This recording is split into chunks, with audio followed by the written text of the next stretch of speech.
찬바람이 옷깃을 파고드는 퇴근길 지하철역 계단에서 문득 내 20대와 30대가 통째로 증발해버렸다는 서늘한 기분을 느껴보신 적이 있으신지요? 정말 믿고 따랐던 사람의 입에서 내일 아침에 인사부 직원들이 면담을 요청할 거라는 말을 전해 들었을 때 그 순간 세상의 모든 소리가 아득하게 멀어지는 것 같았습니다. 오랜만에 삼겹살에 소주나 한잔하자며 다정하게 어깨를 두드리던 선배의 낯선 눈빛을 마주하던 그 저녁의 눅눅한 고기 냄새가 아직도 코끝에 맴도는 듯합니다. 입사 동기들 다 떠나갈 때도 묵묵히 자리를 지켰고 그 선배가 결제 서류를 잘못 올려서 큰일이 날 뻔했을 때도 제가 밤을 새워가며 조용히 뒷수습을 도맡아 했었지요. 형님 동생하며 끈끈하게 지내온 세월이 무려 25년인데 종이컵에 담긴 식어버린 믹스커피처럼 그 긴 인연이 한순간에 차갑게 식어버리더군요. 어떻게 나한테 이럴 수 있느냐고 목 끝까지 차오르는 원망을 억누르며 저는 눈앞의 불판 위에서 까맣게 타들어가는 고기만 멍하니 바라볼 수밖에 없었습니다. 최근에 맡았던 굵직한 업무도 성공적으로 마무리를 지었고 밤눈이 어두워져서 돋보기 안경을 쓰면서도 남들보다 먼저 출근해 사무실 불을 켰던 저였습니다. 아직 몸도 튼튼하고 경험도 풍부해서 조직의 보탬이 될 날이 한참은 더 남았다고 굳게 믿고 있었기에 가슴이 무너져 내리는 듯한 배신감은 이루 말할 수가 없었지요. 마치 다 닳아서 밑창이 떨어져 나간 낡은 구두처럼 이제는 그만 무대에서 내려오라는 무언의 압박이 제 숨통을 서서히 조여오는 것만 같았습니다.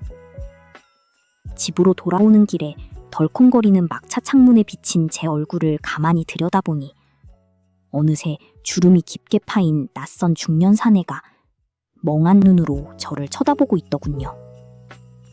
돌이켜보면 사랑하는 가족들 얼굴보다 회사 사무실의 차가운 형광등 불빛을 더 오래 마주하며 살아온 참으로 미련하고 고단한 세월이었습니다. 아이들 가을 운동회 날에도 거래처와 급한 약속이 잡혔다며 무거운 발걸음을 돌려야 했고 아내의 생일날에도 늦게까지 일하느라 미역국 한 그릇 제대로 챙겨주지 못했지요. 명절 연휴 전날 밤 텅 빈 고속도로를 달리며 고향으로 향할 때도 조수석에는 항상 확인을 기다리는 두꺼운 서류 가방이 놓여 있었습니다. 그렇게 청춘을 다 바쳐서 일구어낸 직장이라는 울타리가 영원히 비바람을 막아줄 튼튼한 지붕이라고 착각하며 살아왔던 제 자신이 너무나도 어리석게 느껴졌습니다. 가슴 한구석이 뻥 뚫린 것처럼 시린 바람이 드나들었고 며칠 동안은 밤에 잠을 이루지 못해 거실 소파에 앉아 째깍거리는 시계바늘 소리만 하염없이 들었습니다. 새벽 공기를 가르며 배달되는 신문 냄새를 맡을 때마다 예전 같으면 양복을 입고 서둘렀을 텐데 이제는 갈 곳이 없다는 사실에 쓴웃음만 나오더군요.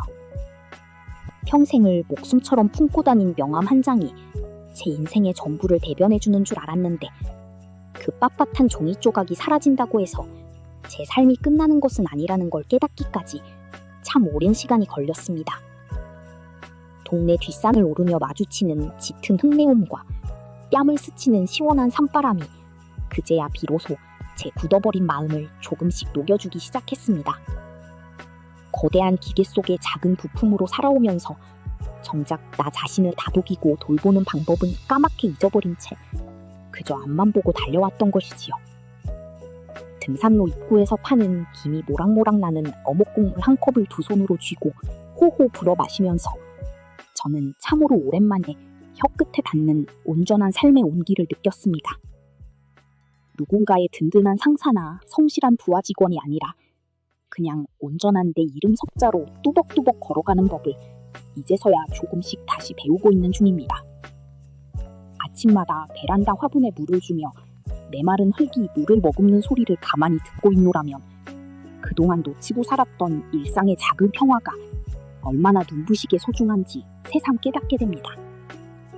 오랜 세월 갑옷처럼 입고 다녔던 꽉 끼는 정장을 벗어던지고 헐렁하고 편안한 낡은 면바지로 갈아입은 것처럼 마음속에 얹혀있던 무거운 돌덩이도 하나둘씩 내려놓고 있습니다.